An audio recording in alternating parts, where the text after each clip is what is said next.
할렐루야. 오늘은 웨스트민스터 소유리 문답 6번째 시간으로 삼일체 하나님에 대한 부분을 살펴보기를 원합니다. 우리가 하나님에 대한 여러 가지 부분들은 잘 배워서 알고 있습니다만 이 삼일체 하나님에 대한 부분은 우리의 지식적인 한계와 또 우리의 영적인 한계, 또 우리 인간의 모든 걸 초월한 하나님의 존재 양식 때문에 잘 이해하지 못하는 그럴 때가 많은데요. 오늘 시간을 통해서 삼위일체 하나님에 대하여 깊이 깨닫는 그런 시간이 되었으면 좋겠습니다. 오늘 웨스트민스터 소유리 문답 6번째 질문을 함께 보겠습니다. 자, 시작. 하나님의 신격은 몇 위가 계십니까? 답을 보겠습니다. 시작. 삼위가 계시는데 성부와 성자와 성령이십니다. 이 삼위는 한 하나님이시며 본체, 본질과 같고 권세와 영광에 있어 동등하십니다.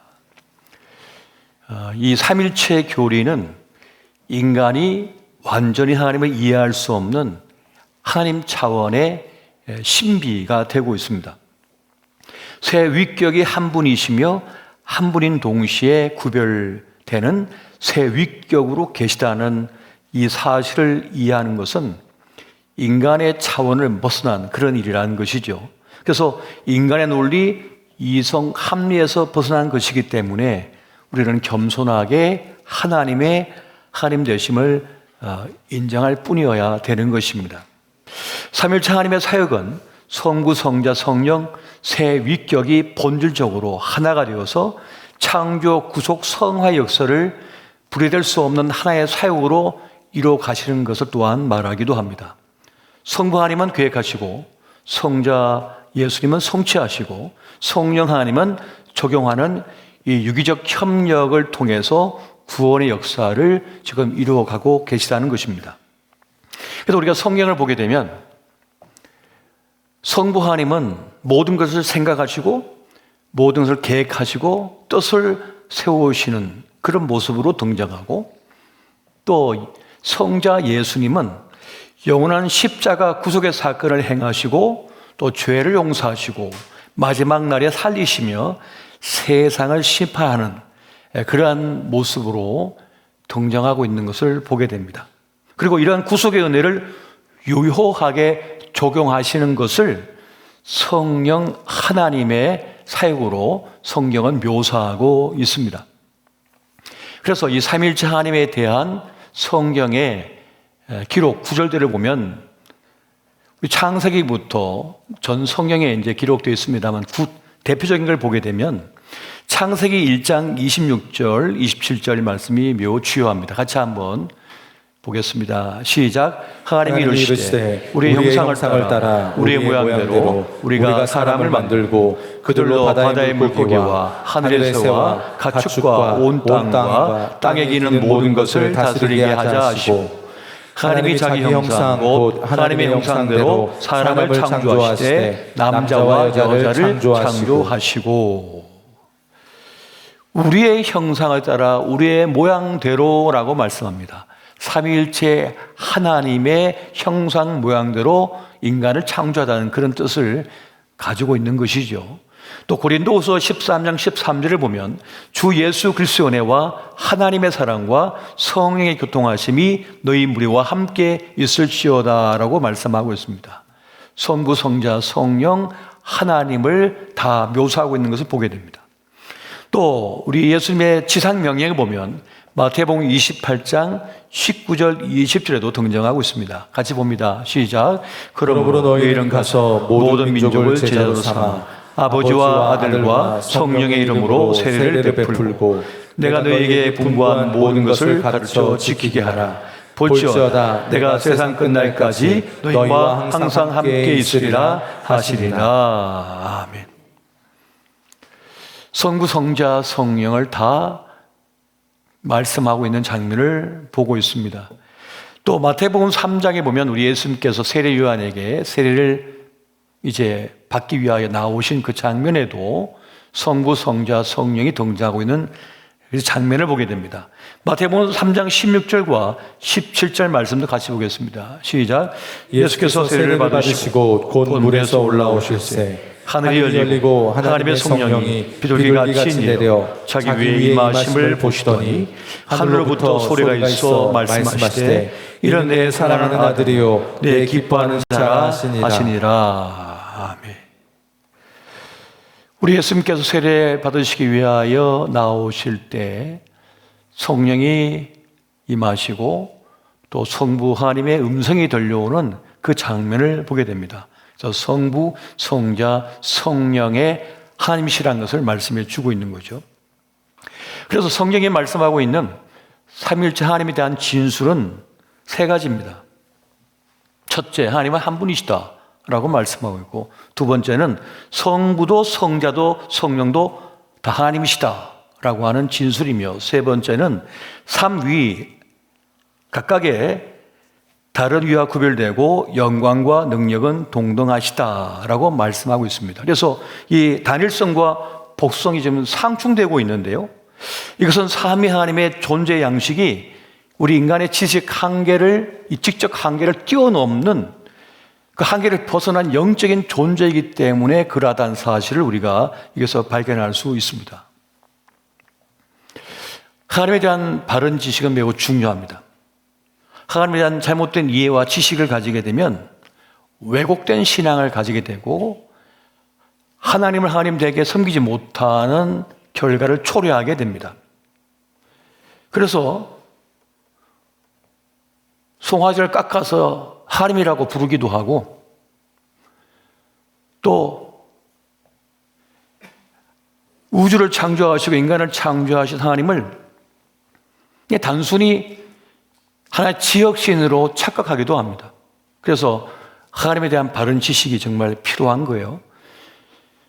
한 달란트 받았던 그 종도 우리 예수님께, 우리 주님께 책망받는 그 장면을 이야기 스토리식으로 말씀하고 있지 않습니까? 마태복음 25장 24절과 25절 보니까 주인이여 당신은 굳은 사람이라 심지 않은 데서 거두고 해치지 않은 데서 모른 줄을 내가 알았으므로 두려워하여 나가서 당신의 달란트를 땅에 감추어 두었었나이다. 보소서 당신의 것을 가지셨나이다. 지금 어떻게 하나님을 이해하고 있습니까? 주님을 이해하고 있습니까? 당신은 굳은 사람이라 심지 않은 데서 거두고 해치지 않은 데서 모른 줄을 내가 알았으므로. 도둑놈이란 말입니까, 하나님이? 엉뚱하게 이해를 하니까 엉뚱한 행동을 하고 있는 거죠. 그래서 주인이 뭐랍니까? 악하고 괴로운 종아, 이 무익한 종아, 이렇게 말씀하시면서 그거 가지고 있는 한 달란트를 빼앗아 가지고 10달란트 만든 자에게 주고 그를 바깥 어두운 데다가 쫓아버리죠. 그래서 오늘 우리는 하나님에 대한 바른 지식, 성경적 지식을 가질 필요가 있습니다. 또 믿음을 가질 필요가 있습니다. 사단은 하나님에 대한 바른 지식을 가지지 못하도록 계속 흔들어 놓고 있는 거죠. 방해를 하고 있습니다. 제대로 믿지 못하게 만들고 있는 거죠. 이런 영적 전쟁을 지금 우리가 계속하고 있는 것입니다. 이 삼위일체 하나님에 대한 사단의 공격은 그 옛날부터 있어 왔습니다. 초대교회부터 있어 왔던 거예요. 그런데 그들과 이단들과의 싸움을 통해서 교회는 더 견고해졌고 우리의 신앙적 체계도 더 단단하게 세워지는 계기가 되기도 했습니다. 주후 306년에 콘스탄틴 황제가 즉위하고 313년에 이 기독교를 공인한 후에 318년도에 알렉산드리아 교회에서 큰 사건이 발생합니다. 교회의 장로였던 아리우스가 예수 그리스도는 존재하지 않았을 때도 있었고 비존재로부터 피조되었다라고 하는 주장을 펼치게 되었습니다. 이게 어떤 것이냐면 기독교로 공인되기 전 로마에서는 사도들로부터 많은 성경의 가르침 받고 훈련을 받았지만 지하교회에서 생활하다 보니까 바른 신앙과 신학이 정립이 안 된 경우가 많았단 말이에요. 그러다 보니 혼동을 일으키고 있었던 겁니다. 그러다가 이제 기독교 공인이 되고 이제 지상으로 올라와서 단단하게 교회가 세워졌는데 이제는 그 성경을 해석하고 또 그 성경이 말하고 있는 하나님에 대한 하나님 논에 대한 혼란이 일어났던 겁니다. 그런데 이 알렉산드리아 교회의 장로인 아리우스가 예수님은 없었던 때도 있었고 그리고 비존재로부터 그렇게 피조되었다라고 주장을 하기 시작합니다. 그때 알렉산드리아의 이 감독이 그것에 대하여 잘못됐다고 지적을 하죠. 그러면서 논쟁이 벌어지게 되어서 역시 일파만파 퍼져나가게 되었습니다. 아리우스는 예수님께서는 어느 순간에 성부 하나님에 의하여 창조되었고 성자는 성부와 유사하지만 본질적으로 동일하지 않다라고 주장을 한 것입니다. 이 주장을 현재 여호와의 증인들이 하고 있는 것을 보게 됩니다. 그래서 이 장로 아리우스와 감독 알렉산더의 신학적 대립은 교회 분열의 위기까지 갑니다. 단순히 이 알렉산드리아 교회 하나가 아니라 로마 교회, 로마 전체에 있는 교회들의 분쟁과 대립이 되어버린 겁니다. 그래서 이 문제를 해결하기 위해서 AD 325년에 318명의 감독들이 모이게 되어서 니케아 회의를 이제 가지게 됩니다. 소집되어져서 이제 진리 토론을 벌이게 된 겁니다. 그런데 이 토론이 계속 되어져 가는 과정 속에서 이게 꽤 오랜 시간 동안 진행이 되어졌는데 그 가운데 이 알렉산더 감독이 병으로 죽습니다. 그러면서 그를 대신하여 아타나시우스라고 하는 젊은이가 이제 등장해서 이제 아리우스와 논쟁과 토론을 벌이게 되죠. 당시에 아리우스를 지지하는 황제가 있었고 또 감독들도 있었습니다. 그러다 보니까 아타나시우스는 5번의 투옥을 당하게 됩니다. 하지만 끝끝내 주장을 포기하지 않고 성경적인 가르침을 따른다 하면서 싸움을 계속 벌이게 됩니다. 그러다가 결국 장로 아리우스가 이단으로 정죄가 되어지고 아타나시우스는 알렉산드리아 교회 감독으로 이제 자리매김을 하게 됩니다. 이 성리로 성자 예수님은 피조된 것이 아니며 성부 하나님과 동질이다라고 하는 결론이 이제 세워지게 된 것입니다. 그리고 한편 이 콘스탄티노플 회의에서는 양태론자인 사벨리우스의 견해가 이제 이단으로 확정이 되지요. 이렇게 오랜 세월 역사 속에서 약 150년이라고 하는 세월 속에서 교회는 하나님에 대한 하나님 논을 정립하게 됩니다. 무엇으로? 성경에 따라서 성경적으로 정립이 되었던 겁니다. 지금도 오늘날 우리 시대 속에서도 이 삼일체론에 대한 여러 이단들이 있죠.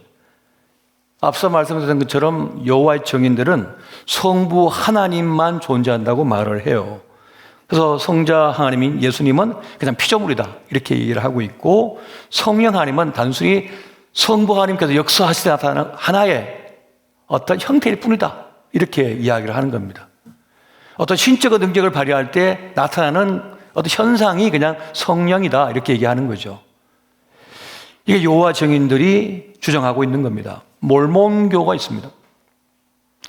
이 모르몬교는 양태론 다신론을 주장하는데 하나님으로 불려질 많은 신이 있다 이렇게 그들은 또 주장을 하고 있습니다. 뭐 통일교나 하나님의 교회나 뭐 정명석 집단이나 이만희 집단 같은 이들을 보면 삼일체를 부정하고 인간이 성령이라고 얘기하죠. 내가 보혜사다 이런 주장을 하잖아요. 이렇게 오늘도 그것이 진행되고 있는 이단들의 모습을 봅니다. 그래서 이 양자론이라고 하는 것이 있고 양태론이라고 하는 것이 있는데요. 양자론은 뭐냐면 성부 하나님께서 예수님과 성령 하나님을 보내셨으므로 성부 하나님과 이 성자 예수님에 대한 이 삼일체에 대한 성령 하나님에 대한 삼일체론을 믿을 수 없다는 말을 하고 있는 것입니다. 그러니까 성자 예수님은 원래 인간이었는데 성부 하나님께서 영으로 인간 중에 독특하게 불러내서 신이 되게 만들었다. 그게 성자 하나님인 예수님이다. 이렇게 주장하는 게 양자론이에요. 그래서 우리 인간도 하나님을 전적으로 따르면 또 순종하고 복종하면 성자 하나님, 예수님처럼 하나님의 영을 받아서 신 같은 존재가 된다. 이런 주장하는 게 양자론인 거죠. 양태론은 또 뭐냐면 한 분이신 하나님이 여러 모양으로 나타난다는 것을 말하는 것입니다. 집에서는 아버지요, 회사에서는 사장님이요, 교회에서는 집사님이다. 뭐 이런 식으로 한 분이 여러 모양으로 나타난다는 거죠. 한 분 하나님이 구약에서는 성부 하나님으로, 신약에서는 성자 예수님으로, 현교회에는 성령 하나님으로 나타나셨다. 이게 양태론이에요. 그래서 우리가 주일학교 때 선생님들이 잘 몰라가지고 잘못 설명한 경우가 많았죠. 머리 3개 달린 용, 혹은 강이 흘러내려오는데 새 물줄기로 흘러 갈라졌다.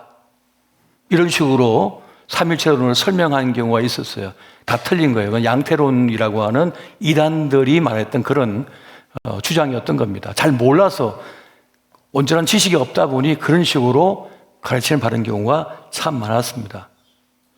그렇게 잘못 얘기하고 있으면 이단들이 와가지고 나하고 똑같네 하면서 악수를 청할지도 모릅니다. 그게 바르게 할 필요가 있는 거죠.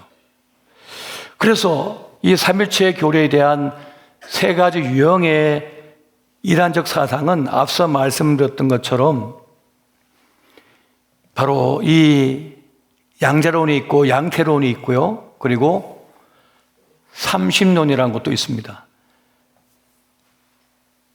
세 분은 하나님이 각각 구별되고 독립적으로 존재하시되 그 활동과 목적과 내용만 일치한다는 그런 그럴듯한 또 주장을 하기도 합니다. 거기에 또 많은 분들이 설득력이 있는데 하면서 그걸 믿어버리는 경우도 많은데 우리는 바른 삼일체론에 대한 지식을 가질 필요가 있습니다. 그래서 삼일체로 존재하신 하나님에 대한 분명한 지식은 이렇게 이해하면 좋을 것 같아요.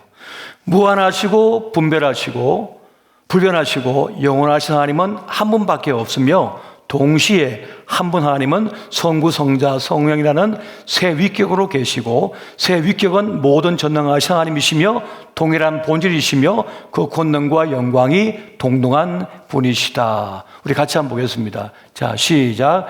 무한하시고 불변하시고 영원하신 하나님은 한 분밖에 없으며 동시에 한 분 하나님은 성부, 성자, 성령이라는 세 위격으로 계시고 세 위격은 모두 전능하신 하나님이시며 동일한 본질이시며 그 권능과 영광이 동등한 분이시다.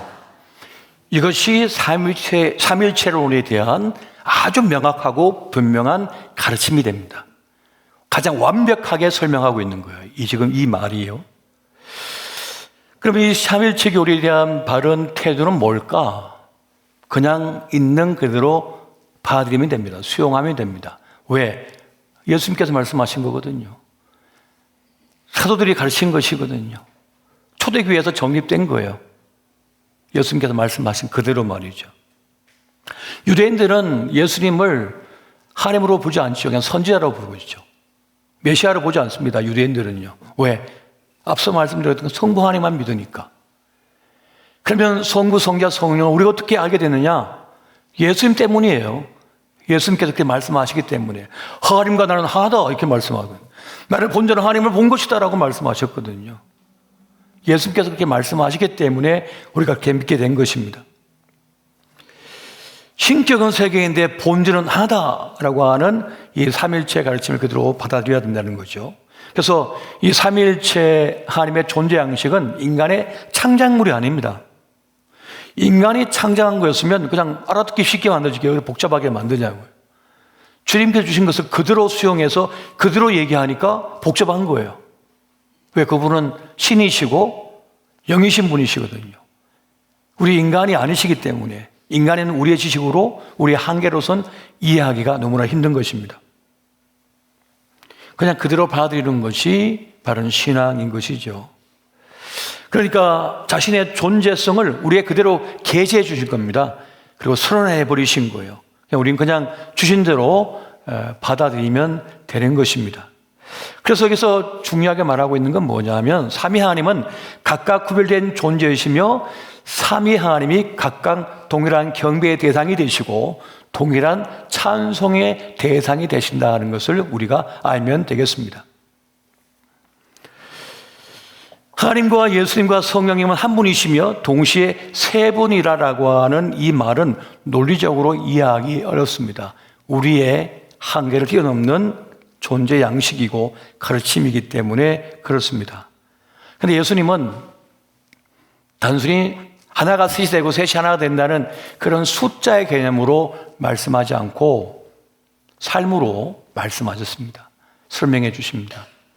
요한복음 14장 9절부터 11절까지 말씀 보겠습니다. 시작. 예수께서 이르시되 빌립아 내가 이렇게 오래 너희와 함께 있으되 내가 나를 알지 못하느냐 나를 본 자는 아버지를 보았거늘 어찌하여 아버지를 보이라 하느냐 내가 아버지 안에 거하고 아버지는 내 안에 계신 것을 내가 믿지 아니하느냐 내가 너희에게 이르는 말은 스스로 하는 것이 아니라 아버지께서 내 안에 계셔서 그의 일을 하시는 것이라 내가 아버지 안에 거하고 아버지께서 내 안에 계심을 믿으라 그렇지 못하겠거든 행하는 그 일로 말미암아 나를 믿으라. 아멘. 아멘. 삼일체 하나님은 전폭적으로 우리를 위해 일하십니다. 전폭적으로 우리를 위하여 모든 구원의 일을 일하십니다. 행하십니다. 모든 시대, 모든 민족, 모든 상황 속에서 삼일체 하나님은 합력하여 그 선을 이루어내시고 계십니다. 여러분, 성부 하나님 우편에 누가 계시죠? 성자 예수님이 성부 하나님 우편에 앉아 계시다고 했습니다. 뭐 하고 계십니까? 우리 위해 중보하신다고 했습니다. 그럼 성령님은 뭐 하십니까? 우리를 위하여 말할 수 없는 탄식으로 아파하시면서 우리를 위하여 중보하시면서 우리 삶 속에 개입하여 역사하고 계셔요. 성부, 성자, 성령께서 모두가 우리를 위하여 강권적으로 역사하며 행하고 계시다고요. 우리의 구원을 위하여, 우리의 복된 여정을 위하여. 절망한 자에게 희망을 주시고 우리에게 불가능한 일을 행하여 주시고 죽은 자를 일으키시고 내일이 없던 인생들에게 내일을 주시는 그 역사를 성부, 성자, 성령 삼일체 하나님은 지금 행하고 계시다는 것입니다. 여러분, 삼일체 하나님의 핵심은 뭡니까? 하나됨입니다. 하나됨인 거예요. 이 구원의 일을 위하여 생명을 살리는 그 일을 위하여 하나 되어 일하신다는 것을 말씀해 주고 있습니다. 그래서 예수님께서는 운명하시기 전에 이러한 기도를 올리고 있습니다. 그리고 그것을 우리에게 말씀해 주고 있습니다. 그것이 무엇인지 말씀해 주고 있습니다. 여러분, 요한복음 17장 11절 말씀 보겠습니다. 같이 봅니다. 시작. 나는 세상에 더 있지 아니하오나 그들은 세상에 있어 없고 나는 아버지께로 가옵나니 거룩하신 아버지여 내게 주신 아버지의 이름으로 그들을 보존하사 우리와 같이 그들도 하나가 되게 하옵소서. 아멘. 예수님께서 성부 하나님께 기도를 올리고 계신 거예요. 성부, 성자, 성령 우리가 하나인 것처럼 저들도 하나가 되게 해 주옵소서. 교회가요. 하나만 되어도 하나님의 구원의 일을 이룰 수가 있거든요. 생명의 일을 행할 수가 있거든요. 또 자신을 지킬 수가 있거든요. 하나가 되지 못하면요, 아무것도 이룰 수 없습니다. 하나가 되지 못하면 오합지졸이 됩니다. 그래서 사단이가 와서 뭐 합니까? 포도원을 허는 여우처럼 하나됨을 깨트려 버리는 거예요. 교만으로, 욕심으로, 분쟁으로, 헛된 싸움함으로 교회를 흔들어 버려요. 하나 되지 못하게 만들어 버려요. 여기서 사단의 공격 루트입니다. 공격 목표예요. 그걸 흔들어 놓는 거죠. 근데 우리가 삼일체 하나님을 제대로 알고 그분을 배웠으며 그분의 존재하심의 그 놀라운 역사를 제대로 알고 따라오고자 한다면 우리는 하나가 되기 위하여 전심을 다할 겁니다. 성령이 하나 되게 하신 것을 힘써 지키라고 말씀하시잖아요. 그 말씀 우리에게 주고 있는 것입니다. 우리 예수님은 우리의 구원을 위하여, 우리의 생명을 살리기 위하여 어디까지 복종하셨느냐? 죽음까지 복종하셨다고 말씀해 주고 있습니다. 여러분 빌립보서 2장 6절에서 8절 말씀 보겠습니다. 시작. 그런 근본 하나님의 본체시나 하나님과 동등됨을 취할 것으로 여기지 아니하시고 오히려 자기를 비워 종의 형체를 가지사 사람들과 같이 되셨고 사람의 모양으로 나타나사 자기를 낮추시고 죽기까지 복종하셨으니 곧 십자가에 죽으심이라. 삼일체의 핵심은 뭐냐? 하나님의 그 놀라운 구원을 이를 위하여 생명을 살리는 그를 위하여 자기를 바쳐버린 겁니다. 자기를 그냥 버려버리는 겁니다. 이것이 삼일체 하나님이 우리를 향하신 놀라운 사랑이에요. 역사예요. 그냥 되는 건 아무것도 없거든요. 그냥 되는 것은 아무것도 없습니다. 그렇게 삼일체 하나님께서 서로 협력하시면서 우리와 함께 하시면서 구원의 일을 이루어내시는 것처럼 우리 또한 그 사랑을 깨닫고 우리 모두가 하나가 되어서 일체를 이루어서 한 몸처럼 이루어져서 하나님의 이끄심을 쫓아 우리 삶을 살아낼 수 있어야 됩니다. 그렇지 않으면 세상의 허망하고 헛된 것에 마음을 뺏겨버리죠. 허무하게 끝나버리는 일이 얼마나 많은지 모르겠습니다. 지금 이 순간도 그렇게 공부를 많이 했고 그렇게 많이 소유가 있고 인기를 얻었고 명예를 얻었고 영향력을 가졌지만 한순간에 무너지는 일들이 얼마나 많은지 몰라요. 그만큼 인간은 연약한 존재라고요. 그런데 삼위일체 하나님께서 전폭적으로 우리를 위하여 우리를 향한 그 사랑으로 역사하고 있다는 사실을 믿고 깨닫는다면 쉽게 넘어지지 않죠. 쉽게 무너지지 않습니다. 그리고 우리가 교회된 존재로서 하나가 되어서 그리스도의 몸된 공동체로 서로를 지탱하고 있으면 서로를 붙들고 있으면 안 넘어집니다. 안 쓰러집니다. 이 세상을 이기며 우리에게 주어진 그 소명의 길을 제대로 아름답게 걸어갈 수 있게 되어지는 것입니다. 삼일체 하나님의 이 존재 양식과 그 존재성은 우리의 지식과 이성, 논리, 합리를 뛰어넘는 그러한 형태로 계시지만은 그렇기 때문에 신비이고 그렇기 때문에 하나님이신 것입니다. 똑같은 인간이 아니에요, 우리와. 저와 다른 존재시란 말이에요. 그래서 그 하나님의 놀라우신 역사가 우리에게 지금 역사하고 있고 우리와 함께하고 있다는 사실을 믿고 그 전능하신 하나님을 기대하면서 그렇게 동행할 필요가 있다는 것입니다. 교회는 이것을 이 세상에 알리고 전하고 보여주고자 세우신 것입니다. 눈에 보이지 않는 하나님, 삼일체 하나님 어떻게 경험합니까? 교회를 통하여 경험하는 것입니다. 교회를 통하여 깨닫는 것입니다. 교회를 통하여 하나님의 사랑을 피부로, 삶으로, 인생으로서 경험하는 거죠.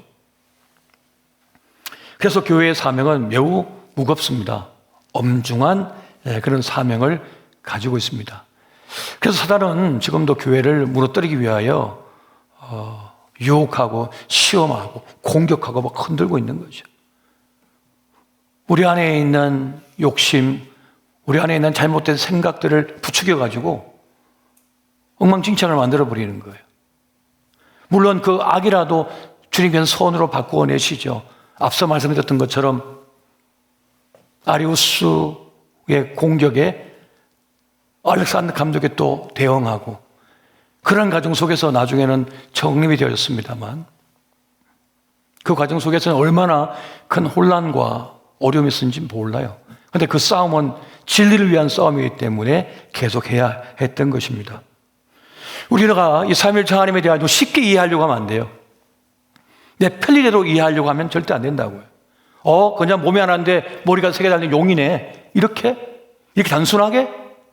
그렇게 단순하게 설명될 하나님이십니까? 전혀 그렇지 않은 거죠. 전혀 그렇지 않은 거예요. 인간의 지적 한계를 뛰어넘는 존재이시고요. 하나님께서는요. 나는 이러하다, 나는 이러하다, 나는 이러한 존재다라고 말씀해 주셨는데 그걸 다 이해할 길이 없는 겁니다. 개미한테 나는 이런 존재야 라고 아무리 얘기하지만 지적 한계가 있다 보니까 개미가 사람을 다 이해를 못하는 거예요. 납득이 잘 안 되는 거죠. 그냥 그대로 통으로 받아들일 수밖에 없고 수용할 수밖에 없다는 것입니다. 근데 중요한 건 뭡니까? 삼일째 하나님의 헌신과 협력함과 역사를 통하여 그 일들을 통하여 우리의 구원이 이루어졌다는 사실. 구원의 역사가 이루어졌다는 사실입니다. 그래서 나중에 이제 천국 가시거든 하나님께 여쭤보십시오. 왜 이렇게 어렵게 설명하셨냐고. 만나 뵈시면 알겠죠. 뭐. 저도 가서 제대로 한번 뵙고 싶으세요. 아니, 모세도 뭐 주님을 제대로 만났습니까? 떨기나무에 붓고 아래에 임하신 하나님을 만났고 그 음성으로 만났잖아요. 구름이 해막에 딱 내려와가지고 들려진 음성으로 하라고. 주님의 지나가신 뒷모습 살짝 옆에서 딱 보고는 딱 끝이었어요. 뭐라 하셨습니까? 네가 나를 보면 죽는다라고 말씀하셨잖아요. 너무 큰 존재이시다 보니 우리가 주님을 직접 그렇게 볼 수 없다는 거예요. 인간의 바디로 갖고는. 우리가 이제 죽고 부활한 이후에는 부활체가 되니까 그때는 지금과 다른 존재가 영적인 존재가 되니까 우리는 주님을 제대로 만날 수 있겠죠. 그런 형식으로 말이죠.